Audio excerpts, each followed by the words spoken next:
Mm. Hey y'all, welcome to the Devon A. Morris Unfiltered call-in show. Have a seat. Let's get ready. You have any questions? Come on, call in. Come on to that Discord channel. Do me a favor, get the unfiltered crew some finger snaps. We're ready to get started here. Mondays, 8 p.m. Every single Monday, we're here. I'm excited about it. Are you?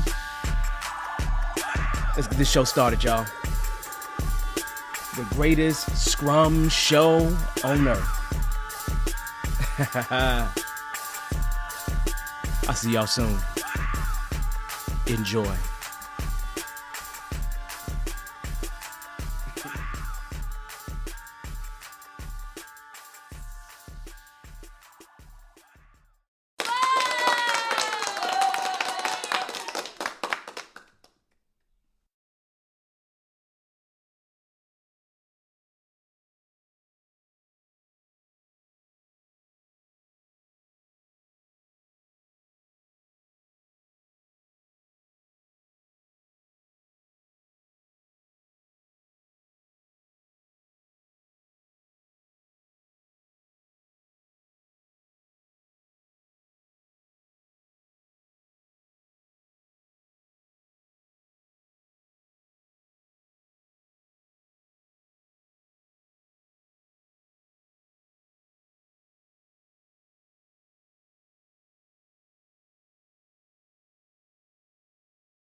You didn't hear none of that stuff that I just said.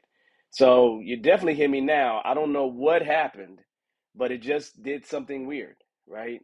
So anyway, I'm sorry. My apologies. Forget the beginning parts right there. Let me do this.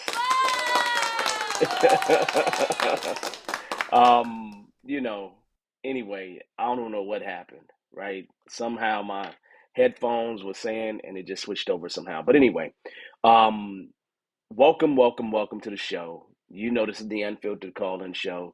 I'm Devon Morris. Just make sure you like, subscribe, and click the notification bell to get notified. So my apologies about that, hiccup in the very beginning.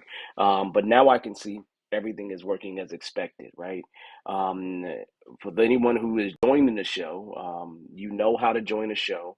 I normally give away the actual whatchamacallit, I have somebody who's joining the green room right now. Just know that we talk about the topic first, and then probably 15, 20 minutes after, we'll open the floor up for those that got questions. So let's talk about. Let me repeat to you all what we're talking about today, so that we're on the same page. Today, I need you all to just join me on a little journey, right? Let's talk about a universal standard for story points. This is a continuation of last week. Last week, we talked about some of those major problems that people have with implementing story points. One of those things with a universal standard.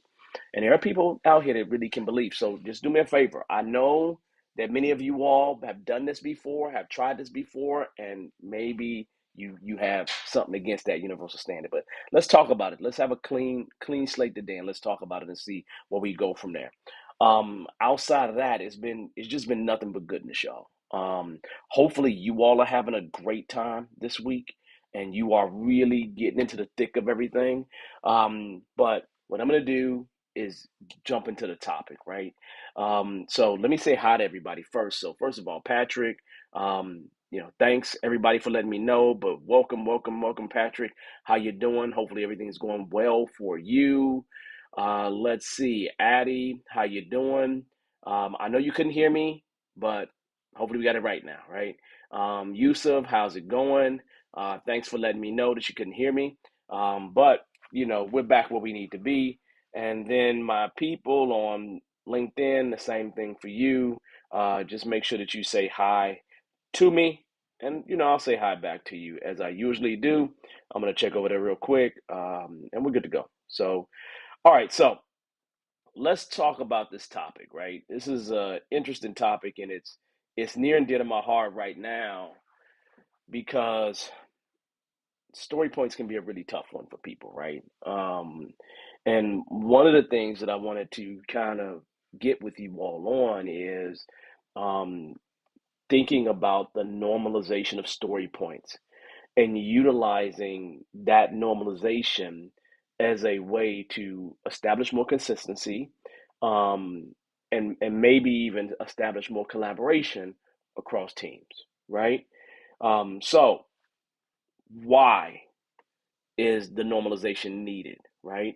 Um, the normalization is needed to create a common understanding and consistency around how we scale for estimating user stories across teams, across projects, across product, across initiatives, right?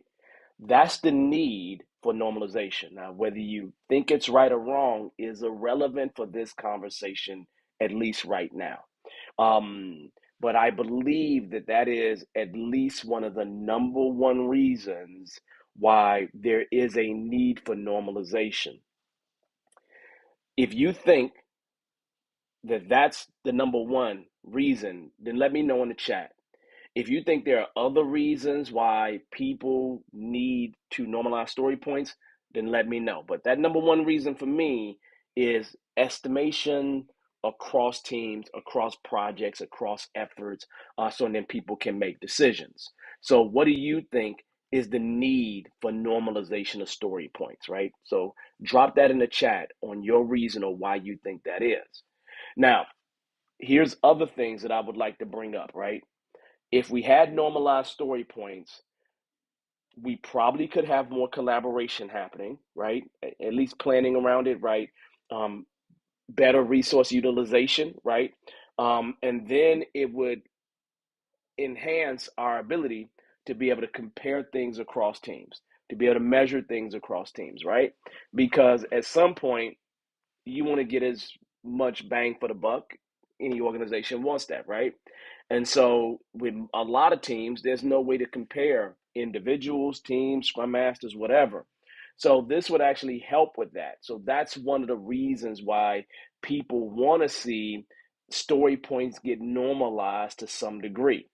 If I'm off, you all tell me that I'm off, because I really do believe, at least in my experience, these are some of the reasons why people want to have story points across the board, or encourage that they happen at all, right?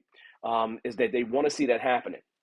Now, that when we make teams more uniform, when we have some kind of standard, it will help with communication, and probably the biggest thing it will help, at least for higher ups, down to the team as well, it would actually help with decision making. Okay. Now, look, tell me where I'm wrong with this argument, right? Because for me, this is the argument that I've heard time and time again for the need to normalize story points. Right or wrong, have you all heard a different argument? Is my question. Because if you have a similar argument, then I think we're on the same page, right? I think we're on the same page. So now I go and I say to myself, all right, self. So then if you were going to do that, then what would be some of the benefits of actually normalizing story points, right? Consistency would probably be the biggest benefit of all. Um, you know, have any of you all experienced uh, teams being compared using story points? Um, will teams, will there ever be a time where teams are not compared using story points? I just don't think that time is going to ever happen. So I think comparability is another thing. So I say comparability, I'm talking about the ability to compare across teams. And then you probably would have an easier way to deal with process improvement, um, because that consistency, when you see something that goes off a trend, then you probably can deal with that accordingly. Not to mention new people, right? When somebody new comes to the team, it's probably going to be easier to establish some level of knowledge transfer, and making the onboarding process much easier.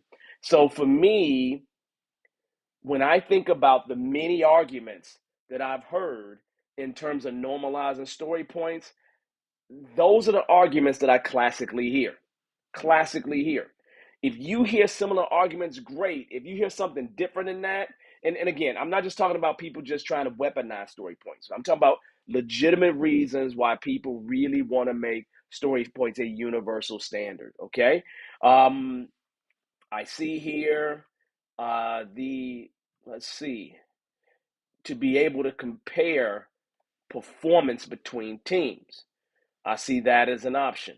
Yeah, and again, which again, I understand, Addy, you don't think that could work. Each team has their own criteria. But just do me a favor for this one show. This one show, do me a favor. What if we could? What if we could do that, right? Just dream with me for a second, right? I'm kind of in the same camp with you. But what if we could, right? Then what could we do, right? So that's really where we're at for this, right? I got another one here. Evelyn says, something here as well. It helps with consistency. Consistency is important across teams, right? So consistency is a big deal. I see Evelyn goes ahead and tells us a little bit more. Normalizing story points helps teams learn, listen, pay attention to their own cadence, um, which in turn helps them with delivery. So, agreed. Another great reason why people would want to normalize story points, right? And again, I'm not asking you to be against them at this moment. Let's talk about why people want to normalize story points and what would some of the benefits be. Because again, it's not an argument that if you've been around Agile any amount of time, it's not an argument that you can get away from. You know that you cannot get away from that argument if you've been around Agile. If you've been around Agile for 6 months, you cannot get away from this argument, right? I've never been able to get away from it. Every client I go to, I get the same argument, right? Andrew, man, I haven't seen you in a while, my friend. How you doing, man? How you doing, brother? How's it going? Right? It's always about comparison and ability to do manager things. I can't disagree with that at all. I can't disagree with that at all. I completely agree with that same sentiment, right? So, understandable, right? Patrick goes in and says to try to help with estimation, though it really won't be accurate. Again, yeah, Patrick, work with me here, right? I understand it probably is not going to be accurate, but those benefits is what I'm talking about. What would be the benefits if we were able to do it, right? And so it's an amazing thing, right? I think it's a great thing if we were able to do it, okay? Now, here's the big question I want to ask you all. If it was true that we could get these benefits from normalizing story points, if we could actually normalize story points in reality, what steps would you take in terms of the implementation of story points? Period. What steps would you take in terms of the implementation of story points to normalize them? Not just let's implement story points, But what steps would you take to actually implement the normalization of story points? Well, the number one thing in my mind, and probably the number one thing in my head, the only thing, is to establish a common scale, a universal standard that they can utilize. What that common scale is, would have to be a scale that works across the board for all teams of this particular type of work, right?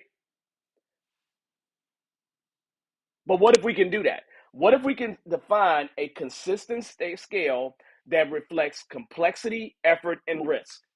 Like the components of story points that can reflect those things, some type of scale where we can do that, right? One that is widely understood amongst the majority or all the agile teams that exist, right? That's the number one thing that I can think about in terms of thinking about a universal scale is what would that common scale be across the board? And we would have to agree on it and we'd have to deal with it. Now, in terms of implementing that, that means that we'd have to do a lot of training, provide a lot of guidance. That means that we would have to make sure that we constantly review them and we do a synchronization or a or a calibration, like you're almost calibrating some type of tool every once in a while. Like every time I get on the scale, not every time, but I have to get on the scale and I have to let it calibrate, right? I do. It's just part of what it does to reset itself. So when I get on, I'd have an accurate measurement, right? So I know that we'd have to find some way to calibrate that thing. I know we'd have to constantly review it. And then we'd have to have some feedback loop, some definite feedback loop. So, and then we can improve things, right? And so I'm like, okay, that's great. That's a good thing, right? So then Andrew says here, fence posts, right? The whole group, company has to agree. This story, 1 point, this one is two, this is three, and that all the teams compare to that. Yeah, we'd have to create something like that, Andrew. And I completely agree, right? I completely agree. Addie says create templates for common procedures with corresponding pre-assigned story points. That's another way that we can create a common scale, right? Um, it would be really hard to create a common scale just thinking about how many hours something would take, right? But again, could we do it? We can figure it out, right?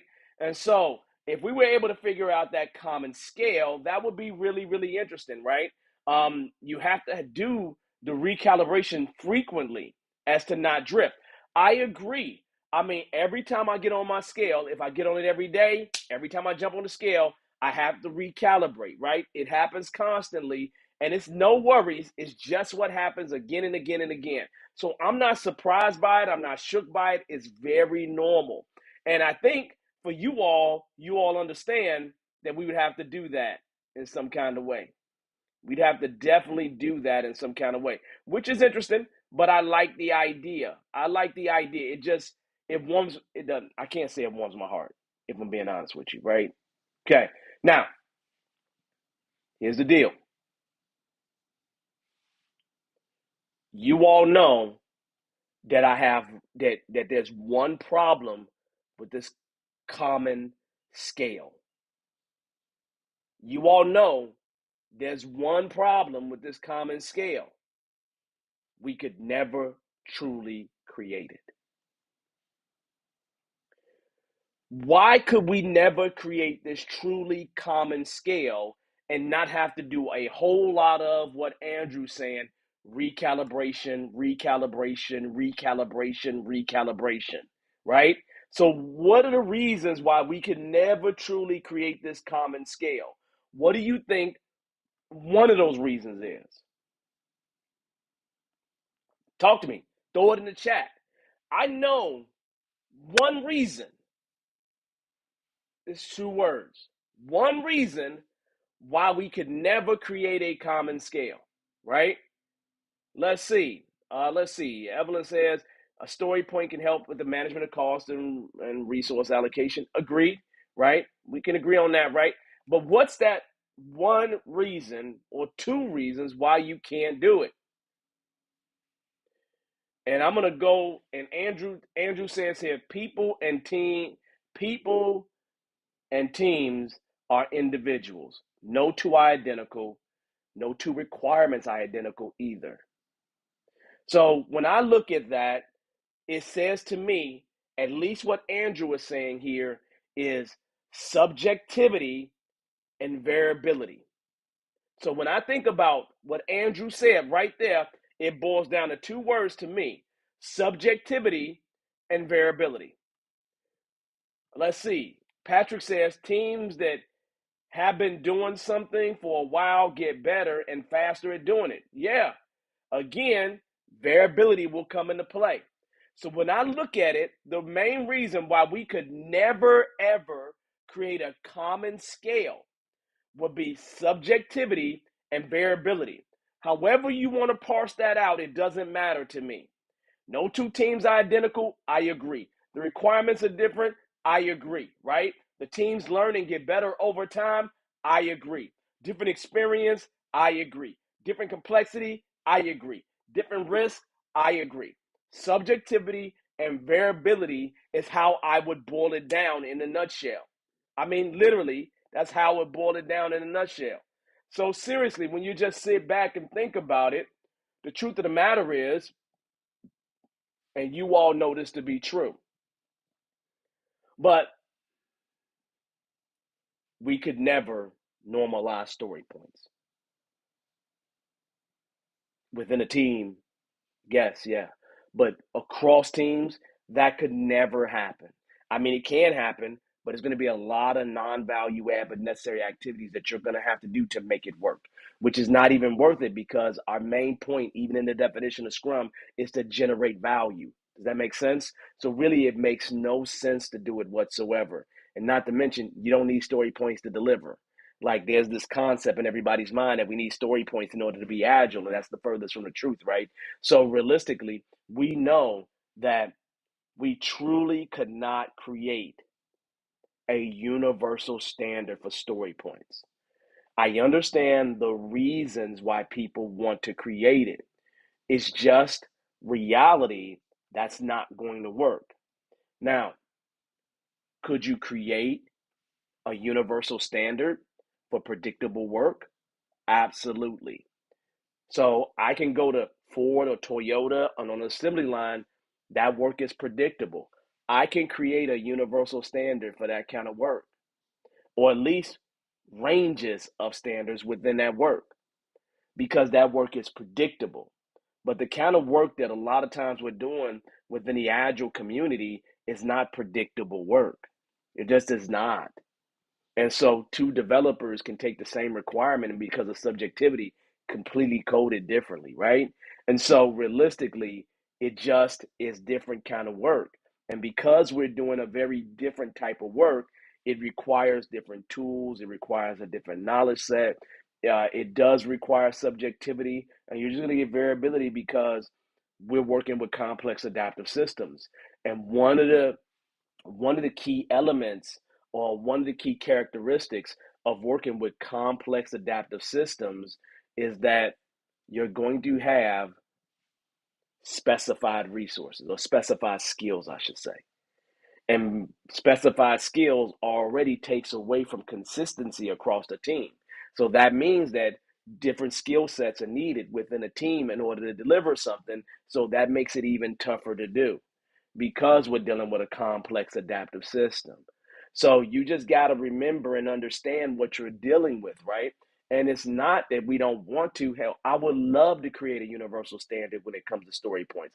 It would make my life so much easier. We wouldn't have to argue and debate this. You know how much I would feel like I'm in heaven if I was able to create a universal standard that actually worked.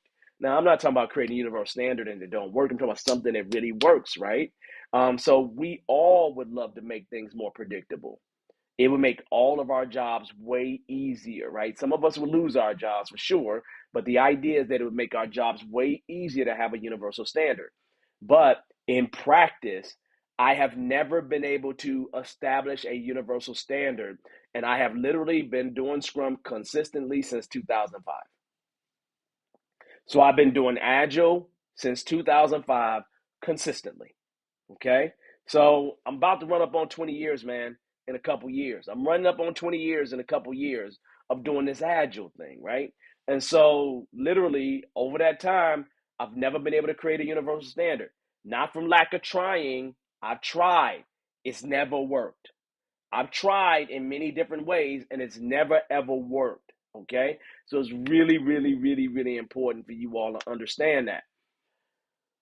So, look, I'm at a point now, y'all, while I don't debate and fight people with things like story points. What I do is say, present your case and tell me how we can make your case work. And I think some of you all may want to take that same approach. Because the truth of the matter is, I just had a meeting with a whole bunch of people recently. Last week I did. And instead of me telling them what was wrong and why you couldn't make story points work that way, I said, well, what do you want to do? They said, create a universal standard. Great. So tell me how you would go about creating a universal standard. They couldn't tell me. You understand? I'm not fighting that battle anymore, y'all. So maybe y'all should think about doing the same thing. If they have a way that they believe it can happen, let's go ahead and run an experiment. Let's make it happen the way that you're proposing. And then let's see if it works. And if it works, man, then all blessings. Everything's great and fine and dandy. But if it don't work, then guess what? We got to deal. We got to figure it out. We got to do something about it. Does that make sense? And so, literally, just in that conversation I had last week with a whole group of people, right? I just took them down the path of asking them questions on how they would go about creating that universal standard. And ultimately, it boiled down to them coming up with the answer of subjectivity and variability is the reason why they would never be able to create it. I gave them the answer in the beginning of the conversation. They didn't want that answer. But they came to my answer by the end of the conversation. You understand where I'm coming from? Because it's sometimes when you are battling people on these religious battles, and I don't mean to use religion, but you know how people just they're in two completely different camps and they're not hearing the other person. And I'm no longer into that. I'm like, okay, you believe it's going to work? Let's try it. Let's run an experiment, right? And I find that every time when I ask somebody to run an experiment around normalizing story points, they can't do it, man. They can't do it. They can't do it. They can't do it. Okay. So, on that note, that's the topic for today, right? Just taking a different approach at trying to get at this problem that we consistently run into, the problem of story points, and finding ways to deal with and attack those things, right? And I really do believe that if we start approaching it in a different way, maybe we can get people to come to the same conclusion um, through a thought experiment. Even though they may not have had experience with doing it, but a lot of people are doing it and they're very, very frustrated with what's happening on the ground and they're trying to figure out how to solve the problem. But sometimes you just need to let them know that you're not going to be able to solve that problem. But let's run through an experiment, a thought experiment, to see if we can get there. Anyway, that's our topic for today, y'all. That's our topic for today. Talking about story points is it warms my heart, right? But it's a labor of love, to be truthful, right? Because you know I would say to you, don't estimate it all. But that's a whole nother show, right? So anyway, here's the deal. I want to make sure. Thank you for being here. Make sure you like. Make sure you subscribe. Make sure you click the notification button. Let's open up the floor, right? Let's open up the floor for questions that you may have. Okay, it's that time. The way we operate, the way we do this thing is I kind of go ahead and drop, the link in the chat.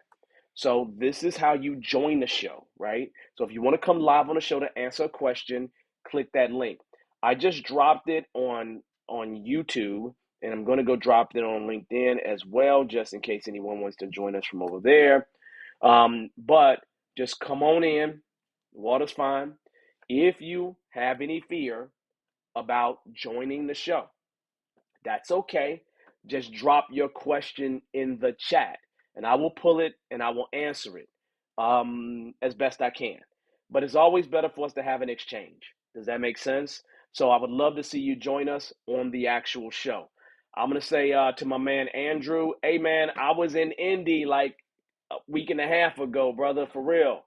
You know, I was down there doing a little bit of work, man. My daughter's at IU, so I'm through Indianapolis all the time. So if you're still in Indy, we need to connect when I get there. Go do some dinner or something like that. I'd like to see what's up with you, all right? So make sure you do that, Andrew. At least let me know what's going on. Let me know you're still in Indy, right?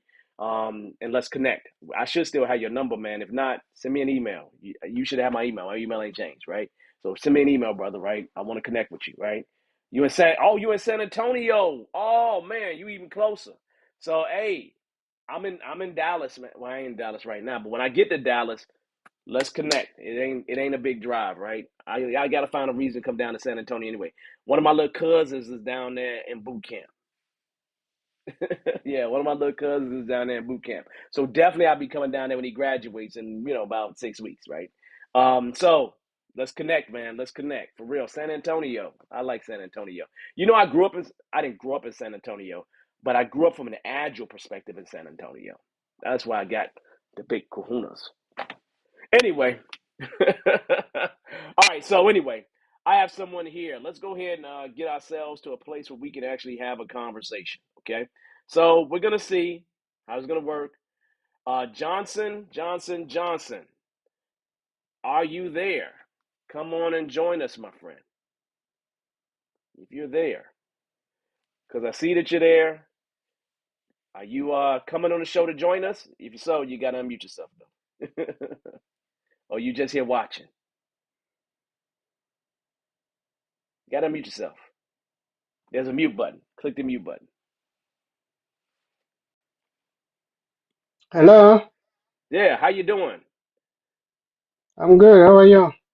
I'm all right. Now, are you coming to ask a question or are you just watching the show? I am watching. Okay, then I don't need to have you on the show Yeah, then.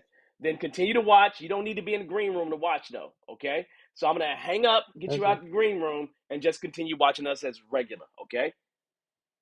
All right. All right, thank you. That happens all the time as you know. But anyway, like I say to you, let's talk here. Let me see. Any questions dropping in the chat? I don't see any questions. Y'all about to make this a short night for me. So what kind of questions do you actually have? I think Johnson joining us again. Johnson, you don't want to join us. You just said no. So let's just hang that up. All right. So any other questions, just drop it in the chat. Any questions that you may have. We got a few people here. Hey, we can continue to talk about this normalization of story points thing, right? At least the standardization of story points, right? It's probably the biggest place where I catch people up on, right? At this point, because I'm not fighting with them anymore, right? You understand? I'm just not fighting with people anymore. Let me bring John. Johnson wants to be in the green room, so I'm bringing him in the green room. Okay. I really am not fighting with people anymore. So it's just one of those things where I'm like, okay, we can do this. We can do whatever you want to do, however you want to do it. But I don't debate people about the story points anymore. I let them I let them walk themselves into a corner, paint themselves into a corner that they can't paint themselves out of. At this point, it's all about questions like, hey, well, how are you going to do this? Hey, well, how are you going to do that? Well, in your experience, haven't you experienced this? And they just be like, yeah, well, that's been my experience. So how do you expect to change that for real? You understand? You see me raise my eyebrows up? I barely got eyebrows, y'all. I'm like, I got a whole company called Bearded Eagle, and I can't even grow a beard. It's a whole problem, y'all. It's a whole problem, right? um, Andrew, now, are you asking me questions just to be asking questions? Are you just doing? If we can't normalize, how do we do scaled estimation for large projects? I would say, you can, okay, so here's the deal, right? Andrew, you know this to be true, right? By definition, estimates are what they are, just that, an estimate, right? Um, and with estimates being just an estimate, right? You know that from team to team to team, we can determine paces the team can go at. We know that if we roll numbers up between multiple teams, we know that there's going to be some error amongst that. We might, I have done things like had three teams utilize story points, or teams use no estimation at all. They just have dates. And then we just work with cost, how much things cost per sprint. Um, so there's ways to deal with scaling that doesn't necessarily involve story points or estimation. But if you're story pointing and you have three teams, you know that they're going to have some variation, right? You know that you're dealing with one combined product backlog, and you know that there's some error when you combine all those story points up to get an idea what your pace is. You know that that is going to be error prone. As long as you're consistently in error, that kind of works as best you can if that's all you have available for you. I would be more focused on trying to do return on investment, trying to figure out how much the team can deliver and at what cost they're delivering at, right? So I would be thinking in terms of my teams, for every dollar that we spend, we get this amount of value, right? You can measure you can measure cost really easy because that's based on hourly rates, and you can determine return on investment or what you're projecting the return on investment is based on the requirements that you're trying to do. So I lean more toward real numbers that everybody can utilize across the entire organization, and that's dollars and return on investment, period, because that's what everybody's concerned about. So I'll ask you, Andrew, how do you all do it where you're at? Because I know you're still doing this stuff, right? I know you still are. So how do you all do it today? How do people deal with estimation for scale teams is the question, right? I try to lean toward literally cost and return on investment. Cost and return on investment. Not all this, let's turn it into something different. No, cost and return on investment, right? Now, for some organizations I've been at, cost is only measured in hours because they don't want people to know billable rates. Blended rates of full-time equivalents versus contractors, and they got a blending of that, right? So you figure out some way to get this stuff to roll up, but the idea for me has always been cost, return on investment being the two things that classically everybody in the building is interested in. Am I wrong with that? Am I thinking wrong? Is that what people really interested in, cost and return on investment, or are they interested in something different than that? So you all tell me, are people that you're working with interested in something other than cost and return on investment? From organization to organization that I go to, it's cost and return on investment, right? Let's see. Why I'm in a struggle right now is they struggle with the topic. They always do struggle with the topic.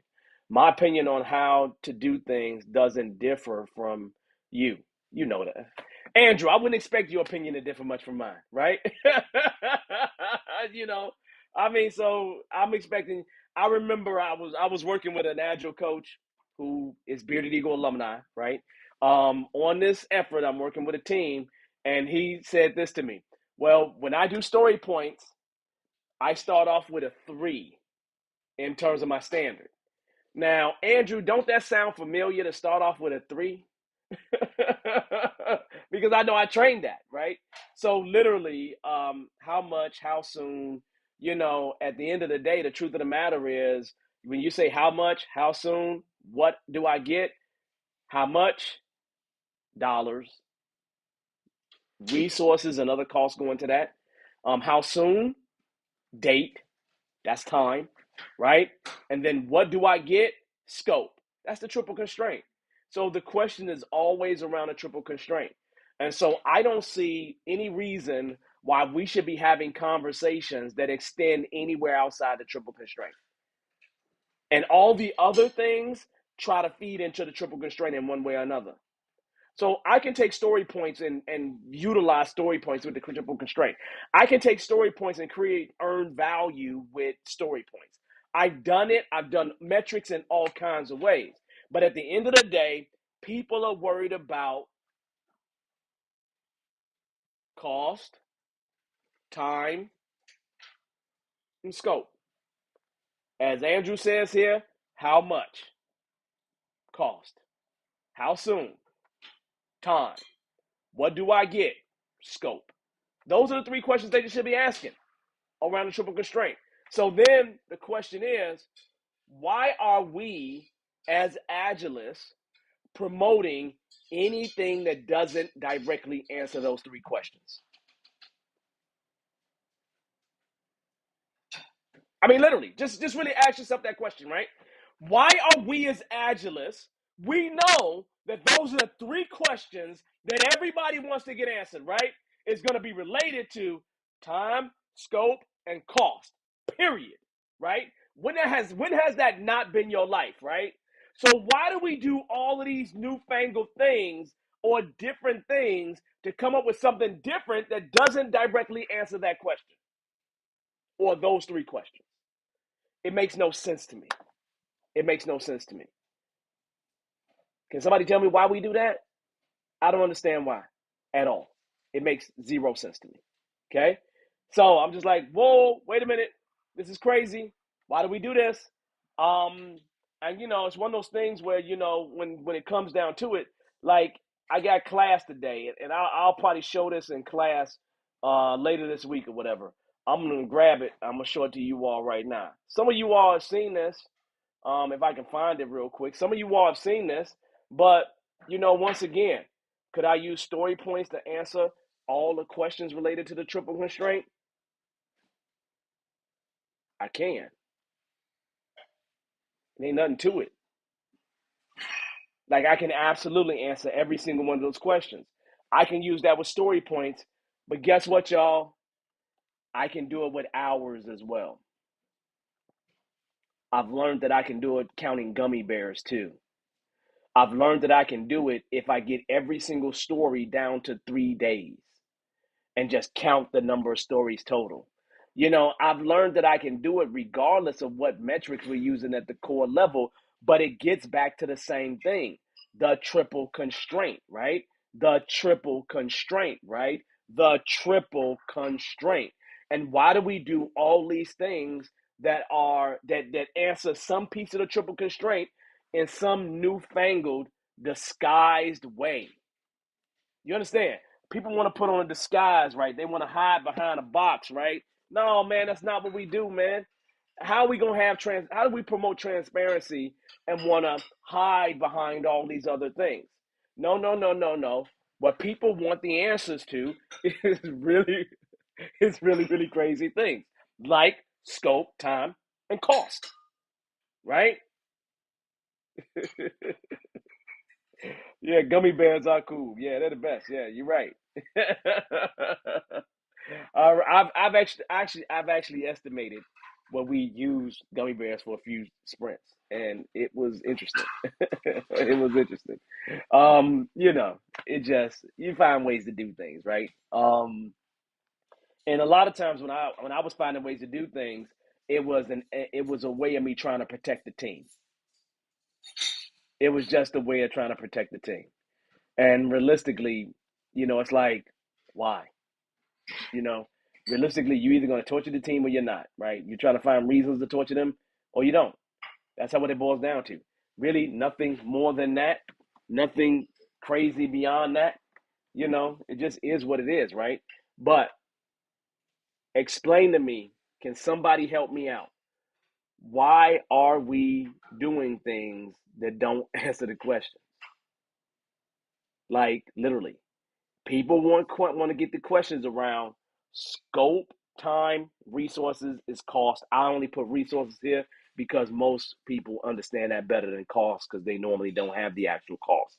So resources, cost should be there instead of resources. But this is the triple constraint. Why are we having any conversation beyond this? Am I crazy?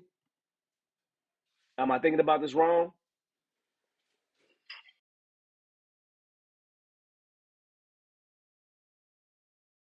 So yeah, so I think you all understand where I'm coming from, right? I think you do, right? Um, we had them in Indy. That was what we used to estimate to obscure things from a bad boss. That's exactly what you would do, right? when there was somebody torturing the team, you would use something totally obscure to estimate so you can get away from them to get things done. And sometimes they will let you do it. That's the real crazy thing, right? You got a whole boss and you saying, well, this is gonna take 3 gummy bears. They're like, this agile thing is stupid. But I'm not gonna argue with you if you're delivering. You get past it that way, right? And it works truly if you are delivering. If you're not delivering, then you got a whole problem. You got a whole problem. And I would say, Andrew, you're 100% correct. It's fear. It's fear. A lot of this is fear. Um, Fear from many places, and sometimes it's fear from your management people, right? They're scared about the dates that they set that may be a bit unrealistic, right? And a lot of people don't want to face the piper, right? They're making commitments that can't be met. So yeah. So it's the reason why people are having conversations beyond that is always fear. I agree. I agree. Totally 100%. Totally agree with that. You know, couldn't get any better. It's not a real bit, people. I don't drink alcohol. This is a ginger beer. I like ginger beer. I had a really amazing workout. Y'all know I do Scrum Fit for my workout routine, right? Wednesday I started the brand new sprint. You know what? I should get y'all to come on a Scrum Fit journey with me. What do you think?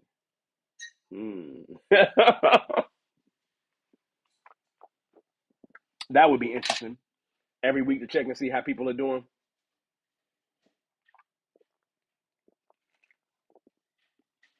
I'll be quite interested in that. We'll see. We'll see. Hey, let me tell y'all a good thing though. This is crazy, but we are officially, officially over 1,000 people subscribe to the channel. We are officially over 1,000 people subscribed to the channel, so we met that goal, right? So that is a good thing. That's a good thing. And now we got to continue to grow this thing. I probably should put more videos out than just do this live, right? That probably would actually help us, right? But I really do this more for you. It started out for Bearded Eagle alumni more than anything else, right? So for me, we're kind of solid. We're kind of good. So any other questions, y'all? Let me know right now. Any other questions that you all have? Yeah, we gotta definitely catch up, Andrew. I gotta see what you're doing these days, for real, right?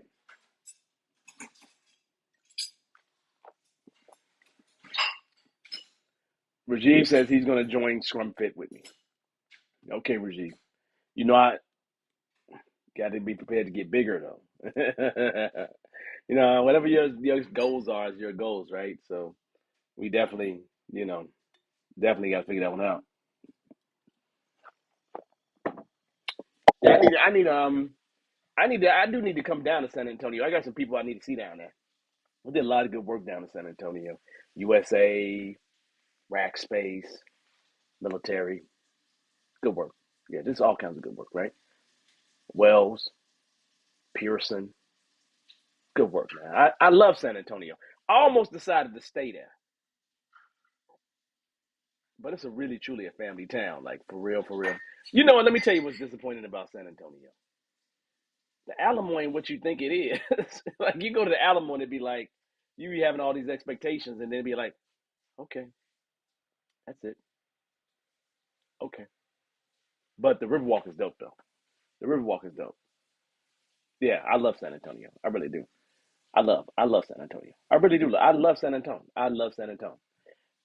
Only problem for me is that taking that 35 to get down to San Antonio to go through Austin, nightmare. I mean, you go around it, nightmare, nightmare. One thing about Texas, if y'all don't know this, Texas is always working on the highways. Always.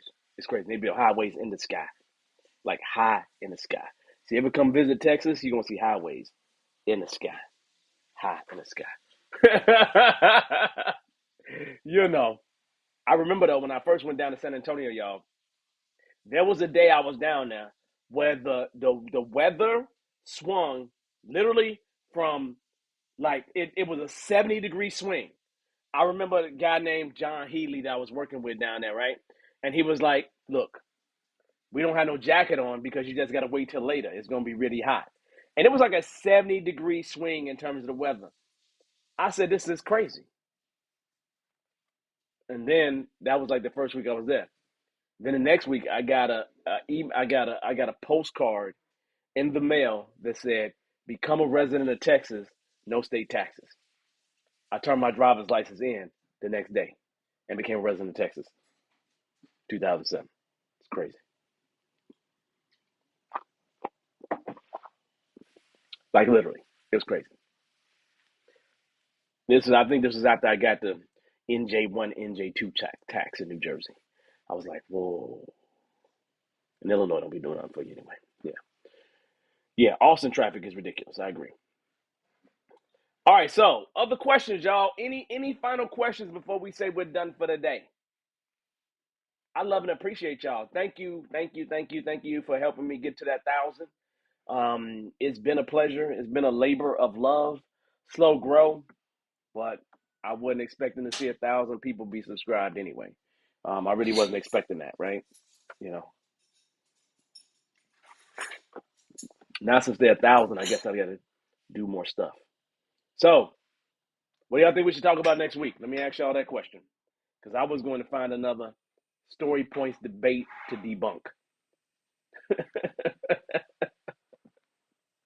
But I think the universal standard of story points is normally the biggest thing, that normalization of story points, because people want to actually try to scale it, right? And it's just no.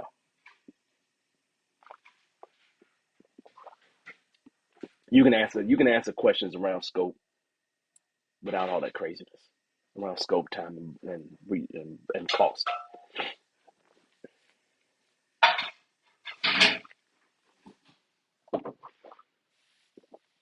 Old school epics versus safe features. That's an interesting topic. You know what I'm dying on? I'm dying on a vine for PI planning and monthly planning.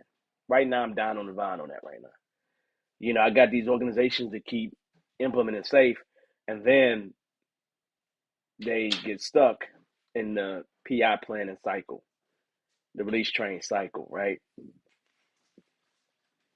I had a conversation today about a scrum master who got two different teams that's PI planning at the same time, and she got to be there for both teams at the same time, and they working on different things. Like, no, just have it on different days, stagger the times. No, we can't do that because of the release train. I was like, I don't understand. I'm like, I don't understand. Yeah, PI planning is old school release planning. I would old school big room planning. That's all it really is. PI planning is big room planning, add a release train engineer to it. That's all it is. A few extra fancy words. Nothing really crazy about it, right? But again, Scrum doesn't say you got to deliver every single month. Scrum doesn't tell you when you need to deliver. I would love to have my product owner in charge of when we deliver. I would love to have the systems in place where we can deliver anytime we choose to. Is that asking too much? Is that asking too much for us to have? Systems that can support delivery anytime we choose to deliver, whether it's every day or it's once a month, or our system's so fragile that we have to do it once a month because the cost of releasing is so expensive that we have to wait it out because we got to do all this manual testing and everything else.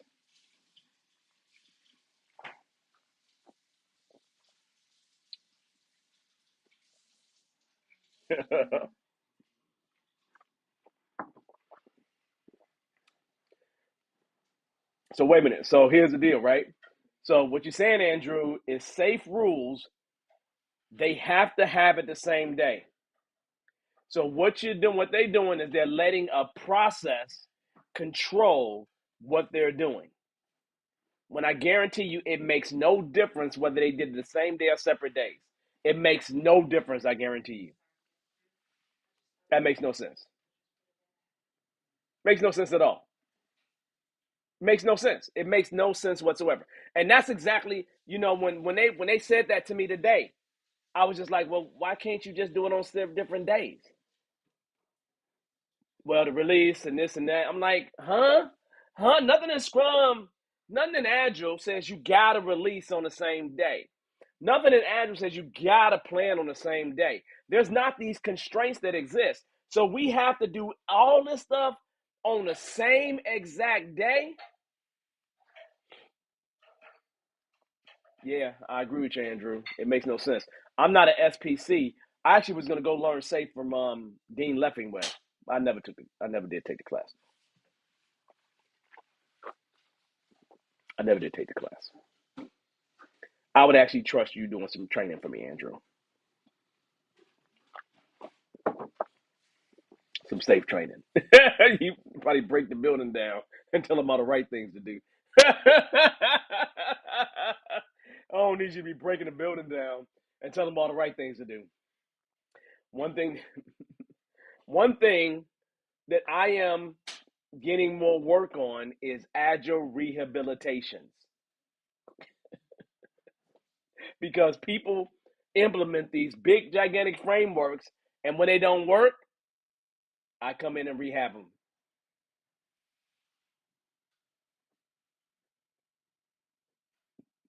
I'm a specialist.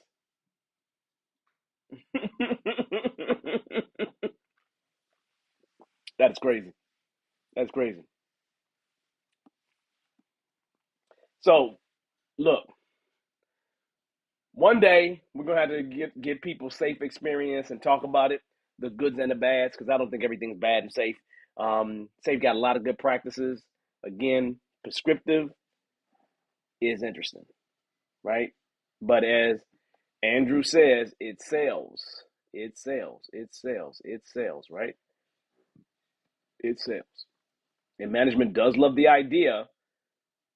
The question is, and this is not to say anything completely wrong, but I haven't seen, well, I haven't personally seen a really amazing implementation of SAFe. I would love to see that. I would love to see that. I know it got to exist, right? There's no question. It got to exist, right? So I'd love to really see an amazing implementation of SAFe.